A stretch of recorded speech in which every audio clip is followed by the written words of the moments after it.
नमस्कार, मैं हूं ब्रजेश श्रीवास्तव और आप देख रहे हैं हमारा खास शो टॉक विद ब्रजेश। कहते हैं जब व्यक्ति अपने आप को विचारधारा से ऊपर समझने लगता है तो उसका पराभव निश्चित हो जाता है।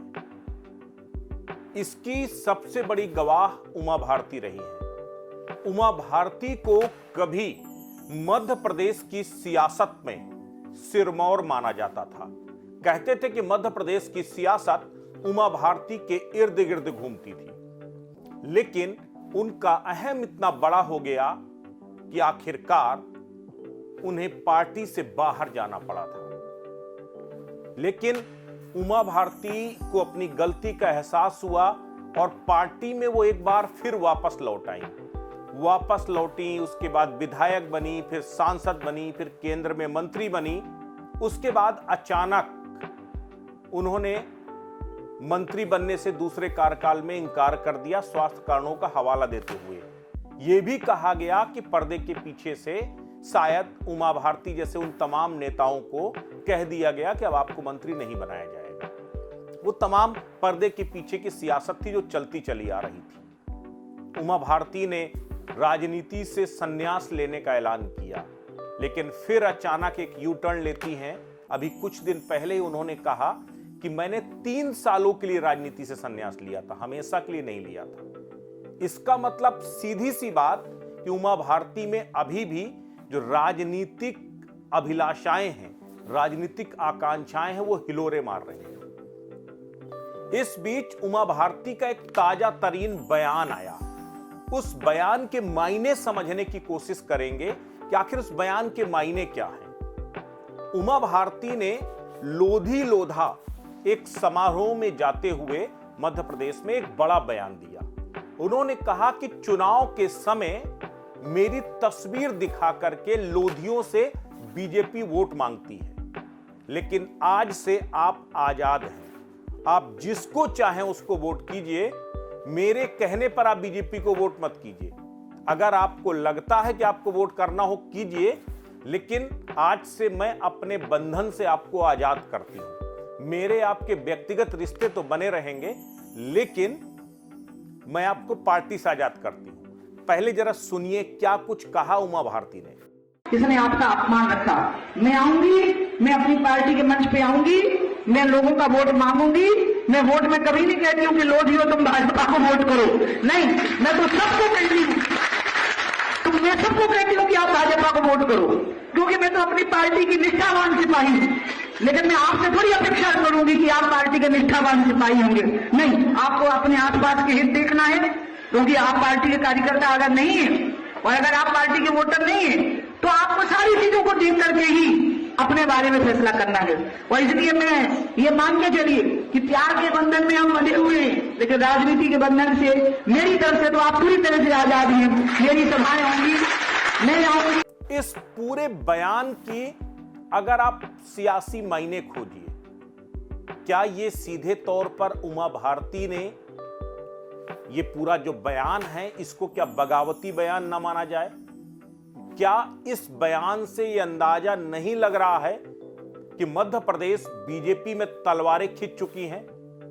शिवराज सिंह चौहान के साथ हाल के कुछ दिनों में शराब नीति को लेकर, शराब की दुकानों को लेकर के लगातार उमा भारती हमले करती रही हैं। पहले सरकार की शराब नीति पर हमले करती रही और उसके बाद सीधे तौर पर उन्होंने शिवराज सिंह चौहान के ऊपर हमला बोल दिया। उन्होंने कहा कि 1984 से 2022 तक शिवराज सिंह चौहान से उनके बेहद ही करीबी रिश्ते रहे हैं। वो हर बार उनसे बात करती रही, वो उन्हें याद करते रहे किसी न किसी भी रूप में। पिछले 2 साल से वो लगातार शराब की दुकानों को बंद करने का आग्रह शिवराज सिंह चौहान से कर रही हैं, लेकिन उन्होंने नहीं सुना। दरअसल तलखियां केवल शराब नीति को नहीं है, ये तो केवल वो कारण है जो दिख रहा है आपको। पर्दे के पीछे के पृष्ठभूमि अलग है, राजनीति अलग है। उमा भारती के लिए कहा जाता है कि वो अति महत्वाकांक्षी हैं। उमा भारती की महत्वाकांक्षा कई बार पार्टी को भारी पड़ती रही है। उमा भारती केवल पूर्व मुख्यमंत्री नहीं है बीजेपी के फायर ब्रांड नेता मानी जाती हैं। राम मंदिर आंदोलन से लाइमलाइट में आई उमा भारती देखते ही देखते पूरे देश में हिंदुत्व का वो चेहरा बन गई। और उसके बाद जिस तरीके से उनकी सियासत ने करवट लिया, उत्तर प्रदेश और मध्य प्रदेश में उनकी सियासी पारी लगातार चलती रही, केंद्र में मंत्री तक रही, ना जाने कितनी बार उनके अलग अलग तरीके के बयान आए। जिस वक्त वो जो है केंद्र मंत्री थी, गंगा को साफ करने के लिए उन्होंने कानपुर में आकर के कह दिया था कि अगर 15 दिन में गंगा साफ नहीं हुई तो जल समाधि ले लेंगी। फिर अपने बयानों से पलटती रही, वो तमाम तरह के बयान उनके आते रहे। लेकिन इस बार लोधी बिरादरी को लेकर दिया गया उनका बयान सियासी लिहाज से बेहद अहम है और ये साफ तौर पर बता रहा है कि किस तरीके से मध्य प्रदेश में आने वाले जो विधानसभा चुनाव हैं, उन चुनावों में बीजेपी के लिए मुश्किलात खड़ी होने वाली है। बीजेपी के अंदर शिवराज सिंह चौहान के खिलाफ यूं तो कई लॉबी तैयार हो रही हैं, कई लॉबी थी भी पहले से, लेकिन शिवराज सिंह चौहान को माना जाता है शिवराज सिंह चौहान हर एक स्थितियों को अपने अनुकूल बना पाने में माहिर है, राजनीति के वो माहिर खिलाड़ी हैं। लेकिन इस बार उमा भारती के साथ उनका पंगा दिखाई दे रहा है। जिस तरीके से ज्योतिरादित्य सिंधिया को उमा भारती कहती हैं वो हीरा है, हीरा, और वही एकमात्र कांग्रेस में ऐसा हीरा था जिसकी बदौलत बीजेपी चुनाव हारी थी। अब वो हीरा हमारे पास है। वहीं शिवराज सिंह चौहान के ऊपर उमा भारती का हमला बहुत कुछ कहता है। जो स्थिति एक वक्त ज्योतिरादित्य सिंधिया, कमलनाथ और दिग्विजय सिंह के बीच में थी, कमोबेश वो स्थिति इस वक्त, वो ट्रायंगल इस वक्त मध्य प्रदेश की पॉलिटिक्स में बीजेपी की तरफ बनता दिखाई दे रहा है।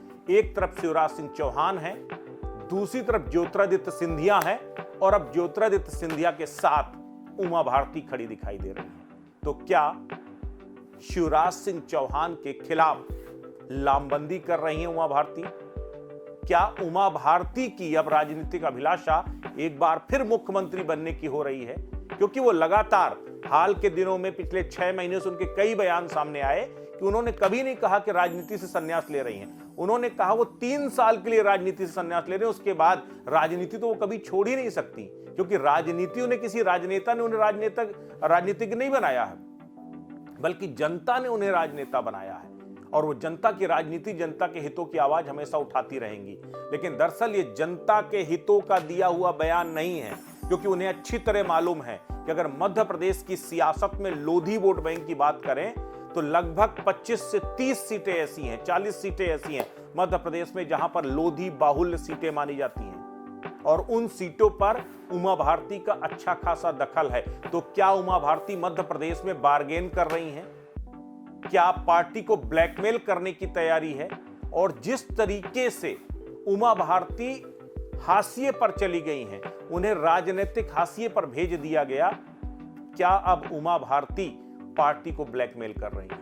और क्या ये बगावती सुर उमा भारती को एक बार फिर पार्टी से बाहर ले जाने की तरफ बढ़ रहे हैं? आप याद कीजिए, उस वक्त एक वक्त था जब दिग्विजय सिंह का सिक्का चला करता था मध्य प्रदेश की सियासत में, और कहते थे कि बड़े बड़े बीजेपी नेता उनकी पैलगी करते थे, बीजेपी का वहां काडर ही नहीं था। इसका जिक्र भी उमा भारती ने किया। लेकिन तब उमा भारती जिस तरीके से दिग्गी राजा के खिलाफ आकर के न सिर्फ मोर्चा लिया, बल्कि उन्होंने सत्ता परिवर्तन किया और बीजेपी की सरकार बनाई। उसके बाद वो अहम सर चढ़कर बोलने लगा। उमा भारती को लगने लगा था कि सब कुछ सिर्फ मेरे इर्द गिर्द मेरी वजह से हो रहा है, बीजेपी का जो वैभव है सिर्फ उमा भारती की वजह से है। लेकिन उमा भारती पार्टी से बाहर गई, नई पार्टी बनाया, लेकिन कुछ दिनों बाद उन्हें इस बात का भान हो गया कि दरअसल विचारधारा से बड़ा व्यक्ति नहीं हो सकता, और आखिरकार उन्होंने माफी मांगी और पार्टी में वापस आई। लेकिन अब एक बार फिर वो टकराव की स्थिति बन रही है। वो टकराव की स्थिति सीधे सीधे उन्होंने शिवराज सिंह चौहान को न सिर्फ खुलेआम चुनौती दी है, बल्कि शराब के मुद्दे पर कहीं वो जो है गोबर फेंकती नजर आ रही हैं, कहीं पत्थर शराब की दुकानों में फेंकती नजर आ रही हैं। उन्होंने कहा 500 रुपए दो और घरों में आपको शराब का लाइसेंस मिल जाएगा। ये कैसी शराब नीति है? तो इसको लेकर के तो तलवारें खींची थी, लेकिन अब उन्होंने एक धमकी दे दी सीधे तौर पर। उन्होंने कहा है कि उमा भारती भी अगर कहे तो लोधी वोट बैंक बीजेपी को वोट नहीं दे उमा भारती के कहने पे। तो सीधे तौर पर यह बता दिया है कि उमा भारती अगर जो है बीजेपी के साथ नहीं रहेगी तो लोधी वोट बैंक उनसे कट जाएगा। तो ये जो जातीय सियासत का तिलिस्म है, अब उसके साथ बार्गेन कर रही है उमा भारती। क्या आने वाले समय में शिवराज सिंह चौहान की राह मुश्किल होने वाली है? क्या ज्योतिरादित्य सिंधिया के लिए लॉबिंग कर रही हैं या खुद को चेहरा बना करके लॉबिंग कर रही हैं? इसका जवाब अभी तक मुख्यमंत्री बनने को लेकर के अभी तक उमा भारती ने कोई बात नहीं कही, लेकिन बार बार वो ये प्रवोक जरूर कर रही हैं कि वो सक्रिय राजनीति में वापस लौट रही हैं और चुनाव लड़ेंगी। तो क्या विधानसभा का चुनाव लड़ने की इच्छा उमा भारती रख रही हैं? क्या मुख्यमंत्री बनने का सपना देख रही हैं उमा भारती दोबारा? क्या मुख्यमंत्री के पद से शिवराज सिंह चौहान को हटा करके दोबारा शिवराज सिंह चौहान चेहरा न बने, इसके लिए लॉबिंग कर रही हैं? या फिर खुद केंद्र की सियासत और ज्योतिरादित्य सिंधिया के लिए मध्य प्रदेश की सियासत में कोई रास्ता खोज रही हैं उमा भारती? ये बड़ा सवाल है। लेकिन अपने आप में बयान बेहद अहम माना जा रहा है। इस बयान के सियासी मायने क्या हैं?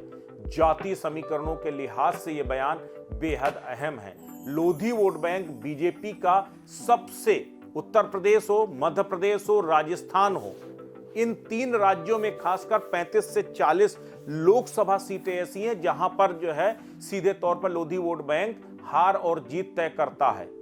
तो क्या विधानसभा चुनाव से लेकर लोकसभा चुनाव तक जो 2024 में आने वाला है, क्या इसको लेकर के जो है उमा भारती कोई बार्गेन कर रही है? क्या पार्टी को दबाव में लेना चाहती हैं या अपना कोई हित सॉल्व करना चाहती हैं? ये बड़ा सवाल है। वजह कुछ भी हो, लेकिन भले ही बीजेपी सवाल खड़े करे कि कांग्रेस के अंदर रार है, कांग्रेस के अंदर गुटबाजी है, कांग्रेस के अंदर सिर्फ पिटावल है, कांग्रेस में एका नहीं है, बीजेपी में ये चीजें खुल करके दिखाई नहीं देती। लेकिन उमा भारती के इस बयान ने साफ तौर पर बता दिया है कि बीजेपी में, मध्य प्रदेश बीजेपी में कुछ भी ऑल इज वेल नहीं है, सब कुछ ठीक नहीं है, वहां पर भी गुटबाजी हावी है।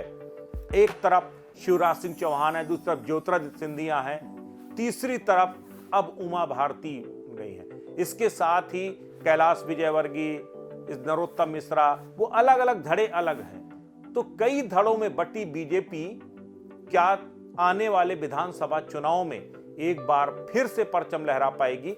ये सवाल खड़े हो रहे हैं अब, खास करके उमा भारती के ये बगावती सुर पार्टी के लिए शुभ संकेत नहीं है। आने वाले समय में ये पार्टी में न सिर्फ बयानबाजी और तेज होगी, बल्कि ये अदावत और बढ़ती जाएगी और पार्टी को नुकसान पहुंचाएगी। तो उमा भारती की राजनीतिक अभिलाषा एक बार फिर जाग गई है।